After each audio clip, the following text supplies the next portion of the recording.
안녕하세요. 메가트렌드를 공부하는 미스터 팍입니다. 최근 테슬라 주가의 엔비디 50%에 가까운 하락이 두려우신가요? 그렇다면 지금은 테슬라의 주가 차트가 아니라 테슬라의 본질, 그 알맹이를 되돌아봐야 할 때라고 생각합니다. 영상을 끝까지 시청해주시고 영상 마지막에 제 질문에 대한 답변을 해주시면 감사하겠습니다. 이번 영상에서는 로보택시, 스타링크 등 너무 먼 미래의 가치가 아닌 테슬라가 현재 가지고 있는 가치를 가지고 이야기하는 점 감안해 주시길 바라겠습니다. 그럼 영상 시작하겠습니다.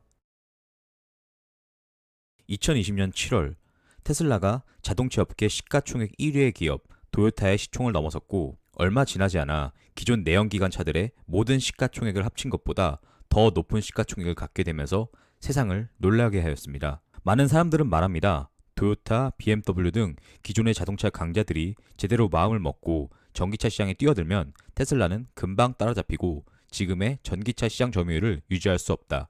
고작 1년에 90만 대를 판매하는 회사가 1000조의 가치를 받고 있는 것은 거품이다 라고 말입니다. 저 또한 이러한 생각을 가졌었고 테슬라의 가치를 의심했었습니다. 왜 사람들이 테슬라에 열광하는지 궁금했고, 수년간 테슬라에 대한 공부를 마친 끝에 마침내 테슬라를 투자하기로 결정하였습니다. 지금부터 저는 테슬라가 차별화되는 경제적, 기술적 우위가 무엇인지 말씀드리도록 하겠습니다. 우선 첫 번째로 통합 제어 플랫폼입니다. 다들 아시다시피 자동차 업계는 최근 수요 예측 실패로 차량용 반도체 쇼티지에 극심하게 시달리고 있는 상황입니다. 실제로 GM, 포드 등 많은 기존의 자동차 업체들이 공장을 몇 달간 셧다운하였으며 이러한 현상은 장기화될 것이라고 예측됩니다. 그러나 이러한 악조건 속에서도 테슬라는 무려 연평균 50% 이상의 성장을 보이며 반도체 부족 현상에 영향을 받지 않는 듯한 모습을 보여주고 있습니다. 분명 테슬라도 차량용 반도체가 필요했을 텐데 어떻게 이러한 일이 가능했을까요? 이러한 차이가 생긴 가장 근본적인 이유는 테슬라가 통합 제어 플랫폼을 자체적으로 갖추었기 때문입니다. 기존의 내연 기관차들은 엔진, 변속기 등 주요 부품뿐 아니라 센서, 후방 카메라 등 수많은 부품들을 제어하기 위한 각각의 반도체가 필요하며 이 반도체를 ECU, 전자 제어 유닛이라고 부릅니다. 내연 기관차들은 수많은 업체들로부터 각기 다른 소프트웨어가 탑재된 ECU들을 가져오기 때문에 이를 하나의 시스템으로 통합하기 어려운 상황입니다. 반면에 테슬라는 하드웨어 4.0이라는 고성능 반도체를 직접 설계하였고, 이를 중점으로 각각의 부품들을 통제하는 통합 제어 플랫폼을 가지고 있습니다. 이러한 구조적인 설계 차이로 내연기관차들의 경우 평균적으로 70에서 100개의 ECU가 필요한 반면 테슬라는 모델 3를 기준으로 단 5개의 고성능 ECU만이 필요합니다. 즉 테슬라는 상대적으로 더 적은 개수의 반도체가 필요하여 이번 반도체 쇼티지를 잘 극복할 수 있었습니다. 이러한 통합 제어 플랫폼과 더불어 이를 운용할 수 있는 소프트웨어인 OS를 자체 구축하고 있다는 것은 원가 절감 차이뿐만 아니라 엄청난 차이로 이어집니다. 바로 이를 바탕으로 무한한 소프트웨어를 제공할 수 있기 때문입니다. 테슬라의 또 다른 차별점인 OTA를 통해서 차량의 소프트웨어를 업데이트할 수 있고, 이를 통해 차량의 성능을 꾸준히 업그레이드할 수 있습니다. OTA에 대해서 간단히 설명드리자면 오버디 에어의 약자로 무선 통신 기술을 통해서 차량의 소프트웨어를 실시간으로 업데이트하는 기술을 의미합니다. 이러한 소프트웨어 업그레이드의 예를 하나 들자면 바로 열관리 시스템 업데이트입니다. 전기차 성능에서는 배터리의 열을 어떻게 관리하느냐가 주행거리에 직접적인 영향을 미칠 만큼 매우 중요한 기술입니다. 테슬라는 배터리를 직접 교체하지 않고도 이러한 열관리 기능을 소프트웨어적으로 개선시켜 더 많은 주행거리를 확보할 수 있게 됩니다. 이는 마치 애플의 iOS 업데이트를 통해서 스마트폰의 새로운 기능을 업그레이드하는 것과 비교될 수 있습니다. 이러한 점이 테슬라의 차량이 굴러다니는 스마트카라고 불리는 이유 중 하나입니다. 그렇다면 다른 내연 기관차들도 자체 통합 플랫폼과 OS를 만들면 되지 않냐라고 반문하실 수 있습니다. 그러나 이미 차량의 기반이 내연기관을 베이스로 하고 있기 때문에 전자 시스템을 구축하는 것은 매우 어렵습니다. 또한 기존의 내연기관차들은 여러 이해관계가 얽혀있는 수많은 협력업체들로부터 ECU를 조달받기 때문에 ECU를 통합한다는 것은 협력업체들과의 관계, 즉 서플라이 체인을 훼손시키는 큰 리스크가 있습니다. 테슬라의 경우에는 처음 전기차 시장 진입 시 얽혀있는 협력업체들이 없었고, 이러한 통합 제어 시스템을 바탕으로 이에 맞는 최적화된 설계를 하였기 때문에 지금과 같은 차이를 가져올 수 있었습니다. 현재 소프트웨어 측면에서 가장 앞서 나간다고 할 수 있는 벤츠의 경우에도 엔비디아의 협업을 통해서 통합 플랫폼을 준비하고 있으나 2024년을 목표로 하고 있습니다. 이미 테슬라의 통합 제어 시스템이 2019년에 모델 3에 적용된 것을 감안했을 때 이미 6년 이상의 격차가 발생하고 있다고 볼 수 있습니다.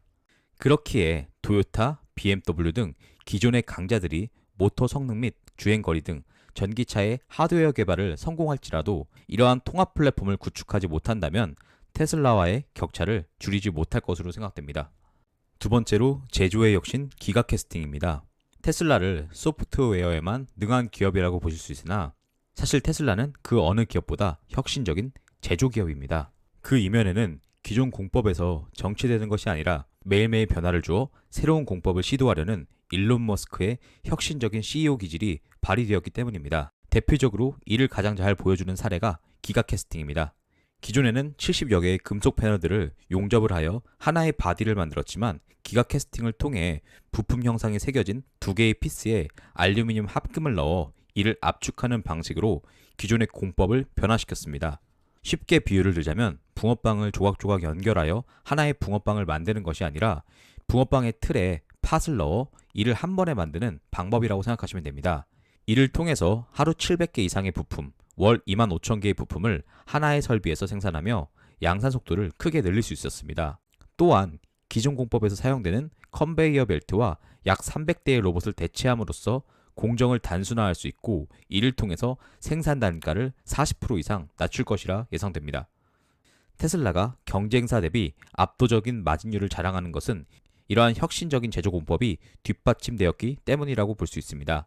기가 캐스팅이라는 새로운 공법을 기존 내연기관 업체들이 쉽게 도입할 수 없는 이유는 다음과 같습니다. 이를 도입하기 위해서는 강한 클램핑 압력을 가할 수 있는 6,000톤, 8,000톤급의 기가 캐스팅 기기가 필요합니다. 현재는 이탈리아의 아이드라사와 중국의 임프레스 플러스사 단 두 곳에서밖에 생산되지 않습니다. 또한 연간 생산 대수가 10대가 채 안 되기 때문에 이미 테슬라의 주문만으로도 공급이 따라가지 못하는 상황입니다. 설사 도입한다 하더라도 알루미늄 합금 등 재료 및 야금학에 대한 전문 지식이 부족하다면 테슬라와 같은 경쟁력을 갖추기란 매우 어렵습니다. 테슬라가 이 분야에서 능한 이유는 바로 세계 최고의 우주선 로켓을 개발하고 있는 스페이스 X에서의 경험과 원천 기술을 공유하고 있기 때문입니다. 실제로 테슬라는 부품 변형이 적고 코팅이 필요 없는 AA386 합금을 자체 개발하였을 뿐더러 슈퍼컴퓨터의 정밀 시뮬레이션을 통해 주입 과정에서 합금이 식으면서 발생하는 냉캐스팅 현상을 해결하였습니다. 이러한 이유로 기가 캐스팅은 테슬라의 제조 혁신을 이끌어낼 수 있는 테슬라만이 가능한 기술적 해자라고 볼 수 있습니다. 다음으로 슈퍼차저입니다. 기존의 전기차 상용화가 어려웠던 가장 큰 이유 중 하나가 바로 충전 인프라의 구축이 어려웠기 때문입니다. 전기차 시장에 소극적이었던 기존의 내연기관차들은 전기차 인프라 구축에 소극적일 수밖에 없었고 그렇기에 자체 충전소가 아닌 차지 포인트, 블링크 등 서드파티에 의존해왔습니다. 이와는 다르게 이러한 인프라 구축의 중요성을 일찍이 알고 테슬라는 테슬라의 전기차 충전소인 슈퍼차저의 확장에 공격적인 투자를 감행해왔습니다. 매해 30% 이상의 성장률을 보여주며 2021년 4분기 기준 3,476개의 충전소가 전 세계에 위치하고 있습니다. 또한 기존에는 테슬라 차량만이 슈퍼차저를 사용할 수 있었지만 최근에는 노르웨이 등 유럽의 일부 지역에 슈퍼차저를 오픈하여 타 브랜드의 자동차들 또한 슈퍼차저를 이용할 수 있게끔 하였습니다. 슈퍼차저를 이용하기 위해서는 테슬라 앱을 설치해야만 하기 때문에 슈퍼차저 개방은 테슬라의 생태계로 유입하려는 큰 그림으로도 해석하는 경향이 있습니다. 이렇게 충전시설까지 내재함에 따라 테슬라는 자사의 소프트웨어의 유기적 연동성을 통한 차별화를 갖게 되었습니다. 이를테면 슈퍼차저를 목적지로 설정하게 되면 가는 동안 배터리의 상태를 충전에 최적화되게끔 만들어주어 충전 시간을 최소화할 수 있고 자신만의 결제 시스템을 통해 별다른 결제를 하지 않아도 되는 편리성을 제공하고 있습니다. 이는 결국에는 테슬라의 사용자 만족도로 이어지게 됩니다. 또한 테슬라에 대한 심도 깊은 분석으로 유명하신 메리츠증권의 김준성 연구위원님은 슈퍼차저는 단순한 전기차 충전소에서 벗어나 먼 훗날 전기 에너지를 사고 팔 수 있는 하나의 에너지 거래소의 역할을 할 수 있을 것이다라고 언급하였습니다. 다시 말해 슈퍼차저를 통한 전기 에너지에 대한 인프라 구축은 향후 테슬라가 미래의 친환경 에너지에서도 각광받을 수 있는 중요한 사업이라고 볼 수 있습니다.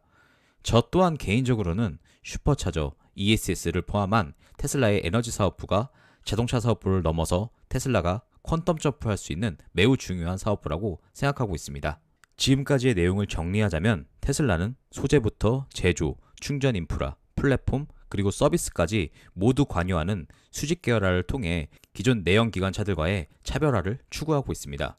애플이 하드웨어와 소프트웨어를 모두 통합한 자신만의 애플 생태계를 통해 모바일 시장에서 압도적인 지위를 가지고 있는 것처럼 테슬라는 모바일 시장보다 10배 큰 7천조 규모의 모빌리티 시장에서 애플을 넘어서는 수직 계열화를 통해 테슬라만의 폐쇄적인 생태계를 견고히 구축하고 있습니다. 모건 스탠리는 이러한 생태계를 통한 선순환 구조를 더블 플라이 휠 모델로 설명하였습니다. 테슬라의 차량 판매가 늘어남에 따라 더 많은 소프트웨어 매출을 달성할 수 있고 더 많이 취합된 사용자 데이터를 바탕으로 개선된 소프트웨어를 제공하며 이를 통해서 다시 차량 판매가 증가하는 선순환 구조를 의미합니다. 이러한 견고한 생태계를 바탕으로 완전 자율주행, 로보택시, 그리고 스타링크 연계를 통한 통신 등 부수입 많은 성장 모멘텀들이 테슬라의 현재 주가를 정당화할 수 있다고 생각합니다. 그렇다면 다시 여쭙겠습니다. 아직도 테슬라의 주가 하락이 두려우신가요?